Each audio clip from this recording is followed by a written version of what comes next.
Mapac, your perfect packaging partner. Tali Eternal Wedding Collections by Chungat Jewelry. ഇതെല്ലാം എന്റെ കല്യാണത്തിന് വാങ്ങിയതാ. വാവ്, ഇതെവിടുന്നാ? MV Chaco Gold and Diamonds Angamaly.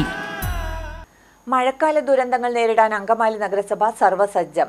നഗരസഭാ പരിധിയിൽ സംഭവിച്ചേക്കാവുന്ന ഏതുതരം ദുരന്തങ്ങളെയും ഫലപ്രദമായി നേരിടുന്നതിനുള്ള വിപുലമായ മുന്നൊരുക്കങ്ങൾക്ക് ചെയർമാൻ മാത്യു തോമസിന്റെ അധ്യക്ഷതയിൽ ചേർന്ന ദുരന്ത നിവാരണ സമിതി രൂപം കൊടുത്തു. നഗരസഭാ പരിധിയിൽ സംഭവിച്ചേക്കാവുന്ന ഏതുതരം ദുരന്തങ്ങളെയും ഫലപ്രദമായി നേരിടുന്നതിനുള്ള വിപുലമായ മുന്നൊരുക്കങ്ങൾക്ക് നഗരസഭാ ചെയർമാൻ മാത്യു തോമസിന്റെ അധ്യക്ഷതയിൽ ചേർന്ന ദുരന്ത നിവാരണ സമിതി രൂപം കൊടുത്തു. ഒരു പ്രശ്നമുണ്ടായാൽ, വെള്ളപ്പൊക്കമുണ്ടായാൽ നമ്മുടെ ആളുകളെ എവിടേക്ക് മാറ്റണം, എവിടെ താമസിപ്പിക്കണം, ഓരോ ഡിപ്പാർട്ട്മെൻറ്റും എന്തൊക്കെ കാര്യങ്ങൾ ചെയ്യണം എന്നതിനെക്കുറിച്ചൊക്കെ വ്യക്തമായ രേഖ തന്നെ നമ്മൾ ഇവിടെ രൂപീകരിച്ച് വെച്ചിട്ടുണ്ട്. അതുകൊണ്ട് നമുക്ക് കാര്യങ്ങൾ വളരെ എളുപ്പമാണ്. ഒരു പ്രശ്നത്തിലേക്ക് കൂടുതൽ മഴ വരികയും ഒരു പ്രശ്നത്തിലേക്ക് വന്നാൽ നമുക്ക് അടിയന്തരമായി യോഗം വിളിച്ച് നടപടികൾ സ്വീകരിക്കാമെന്ന് തീരുമാനിച്ചാണ് അന്ന് നമ്മൾ തീരുമാനിച്ചത്.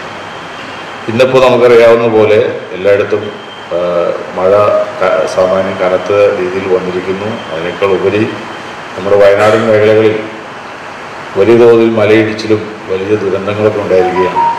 നദികളൊക്കെ കരകവിഞ്ഞ് ഒഴുകുന്നുണ്ട്. എല്ലായിടത്തും പ്രശ്നങ്ങളുടെ തുടക്കം. അപ്പോൾ അതുകൊണ്ട് നമ്മൾ പെട്ടെന്ന് തന്നെ യോഗം വിളിച്ച് കാര്യങ്ങൾ ധൃതിയിൽ തന്നെ തീരുമാനിച്ച് മുന്നോട്ട് പോകാൻ തീരുമാനിച്ചിരിക്കുകയാണ്. അതിൻ്റെ ഭാഗം ദുരന്ത മേഖലയിൽ നിന്ന് ആളുകളെ മാറ്റി പാർപ്പിക്കേണ്ടതായി വന്നാൽ ദുരിതാശ്വാസ ക്യാമ്പുകൾ തുറക്കുവാൻ അനുയോജ്യമായ സ്ഥലങ്ങൾ തിരഞ്ഞെടുക്കുകയും അവിടങ്ങളിൽ അനുബന്ധ സൗകര്യങ്ങൾ ഉറപ്പാക്കുകയും മേൽനോട്ട ചുമതല റവന്യൂ വിഭാഗത്തെ ഏൽപ്പിക്കുകയും ചെയ്തു.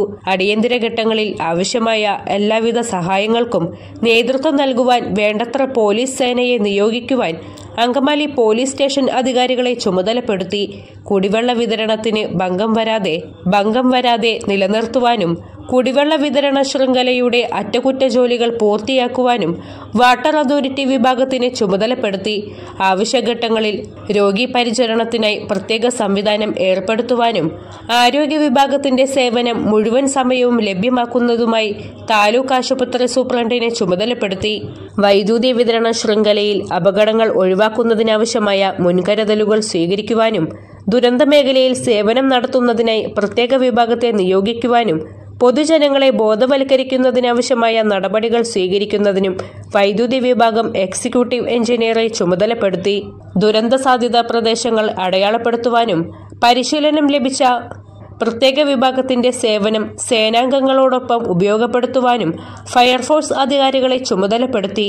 NCC, NSS എന്നീ വിഭാഗം കേഡറ്റുകളുടെ സേവനം ലഭ്യമാക്കുവാൻ സ്കൂൾ കോളേജ് അധികാരികളെയും ചുമതലപ്പെടുത്തി.